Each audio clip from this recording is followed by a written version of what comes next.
I don't know how to start this video really. Hello everybody and welcome back to a brand new video on the channel, guys. So as you can see, I'm not my usual energetic self at the start of the video, and there is a reason for that. I'm sure all you guys are aware that Joe Garner is now on his way to Rangers. So as I am recording this, Preston have just accepted a bid for Joe Garner. I believe in the region of 1.5 million. It could rise to a little bit more, it could be a little bit less than that, but it's in the region of 1.5 million. And I thought I'd basically just give you guys my opinion on what I think of the transfer and what I think for the Preston season to come, really. So let me know in the comments down below, guys. I'm really interested in what you guys have to say about this transfer, because I think there's quite a few contrasting opinions in the Preston camp at the moment. So let me know in the comments down below, what is your opinion on this? And since we don't want just all doom and gloom going on in the comments down below, I want you to also let me know what's your favourite Joe Garner memory. So for all the time Joe Garner's been at Preston, what's your favourite Joe Garner memory? So whether that's his volley versus Rotherham, his hat-trick against Fleetwood, his passion he showed at Wembley, his chicken dance at Blackburn, anything like that, let me know in the comments down below what's your favourite Joe Garner moment.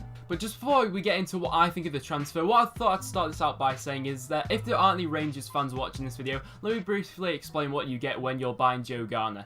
Joe Garner's the sort of player when you're the opposition, you absolutely hate this sort of player. He's dirty, he's constantly in players' faces, he argues with the ref, he goes down quite easily, he chases every single second ball, and he wins an obscene amount of headers when he's only 5'10". The jumping ability on Joe Garner is absolutely ridiculous, and he goes up against like 6'5" defenders and makes them look silly sometimes. But he's the sort of player when he's on your team and he plays for your club, you instantly love him. And how couldn't you? Every single game when it comes to Joe Garner, he's putting in 110%. He wears his heart on his sleeve, and he really just come across. The passion he shows for when he plays every single time for Preston is absolutely ridiculous. And I'm in no doubt at all that when he does play for Rangers, he will score a ton of goals for you guys. I'm sure he'll get at least 20 goals a season for you. And I wish him and Rangers all the best of luck this season, because I really do wish Garner the best, and I really am devastated to see him go. So one thing I thought I would bring up was that I think there's a large misconception in my eyes going around Preston fans that Garner isn't championship quality, or he's only a League One striker. That is complete rubbish to me,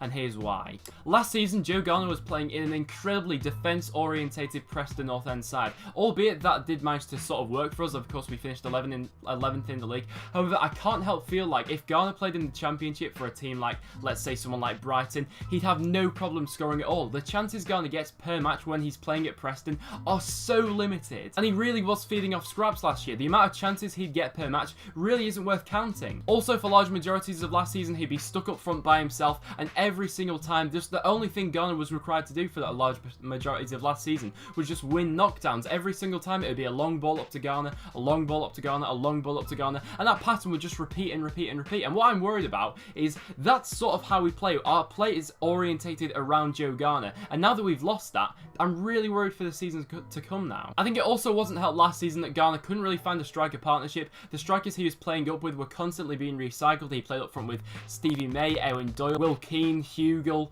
Beckford, and even Callum Robinson at times that season, and it really doesn't help. And at times he was just stuck up there on his own with players floating around him. And I think last season was really harsh in Joe Garner, really. I felt for a lot of matches he was made the scapegoat, when really certain individuals underperformed last season. I think Garner was made a scapegoat for our lack of goal scoring issues. You can point that at any single striker we had last year. None of our strikers last year performed to their potential, and that's because of the football we play. That's not because of the strikers themselves. That's because of the system we employ. I think one thing I must bring up as well is I've seen a lot of people saying, right, we sold Garner for 1.5 million. Let's go in and buy a championship proven goal scorer.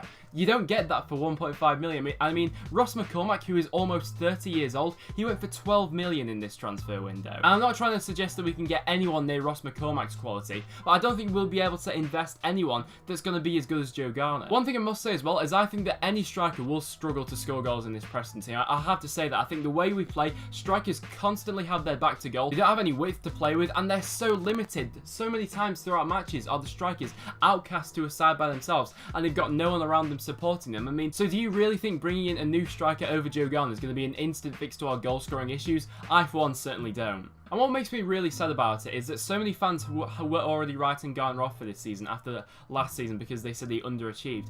The reason that is because he was the reason we were playing in the Championship last year. In League One, Garner was our catalyst for success, and without him, we wouldn't be playing in the Championship right now. And I do think we owe so much to Joe Garner. But it's not only that, it's the fact as well that he's a local lad, he supports Preston, and the fact that he was playing with us, and the fact that we've sold him.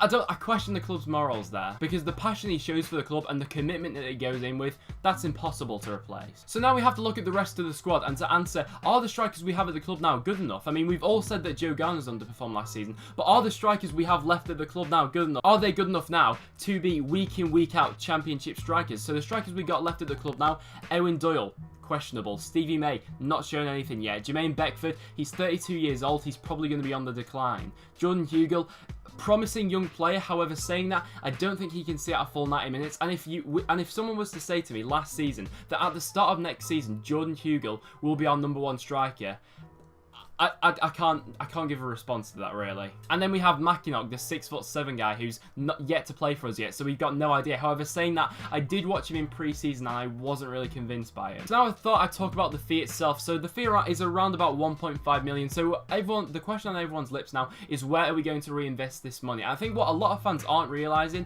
is that we're not going to take the 1.5 million we got for Garner and suddenly invest all that into a striker, then all our goal scoring problems will be solved. We're not going to do anything of the sort. I think we're still in need of 3 players, in my opinion, at minimum. We're still in need for a right back, a winger, and a striker. So what that shows is we're probably going to split the fee we got from Garner, divide that by 3, and put 500k into each position. And that's not so promising. So that's 500k for a right back, 500k for a winger, and 500k for a striker. And that shows that we're bringing in a striker for 1/3 of the price that we sold Garner for. And if you think we can get a striker that's better quality than Garner for 1/3 of the price we sold Garner for, I'd be absolutely amazed, and fair play to the club if they do that. But it won't happen. I just cannot see that happening. And even if it does happen and we somehow manage to pull off a worldie, like let's say we pull off David Nugent and we manage to get him maybe on a season loan, I still don't think he'll score a lot of goals in this Preston side. And that's to say as well, if the club gets the money for Garner and they say, right, Simon Grayson, here is all of that money for Garner, go out and buy your transfer targets, I don't think that's going to happen either.